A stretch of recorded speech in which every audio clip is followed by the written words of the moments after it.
سلامونه مینه او احترامات مو منئ هیله دا چې روغ او جوړ به اوسئ. عبدالله روان یم د افغان روباټیک ټیم موین. افغان روباټیک ټیم دا ځل د نورو خدمتونو ترڅنګ د بیا نیولې ده چې د ټکنالوژي او روباټ برېښنا او اتومات ماشینرۍ په برخه کې مختلف کورسونه ثبت کړي.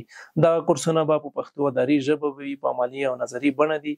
بل دا چې هغه زده کوونکي چې دوی دغه کورسونه تعقیبوي که کومې ستونزې ولرلې کولی شي خپلې پوښتنې په کمنټ کې واچوي. موږ د دوی د پوښتنو په مقابل کې ویډیوګانې جوړوو ترڅو د دوی ستونزې حل شي. دغه ویډیوګانې زموږ د افغان روباټیک ټیم د فیسبوک پاڼې، یوټیوب چینل او ویب سایټ د لارې په متواتر ډول نشریږي. راځئ د دغه کورسونو ترڅنګ د افغان روباټیک ټیم د غړو په واسطه د جوړ شوو وسایلو او روباټونو لیدنه وکړئ ترڅو تاسو هم وکولی شئ په راتلونکي کې دغه ډول وسایل او روباټونه جوړ کړئ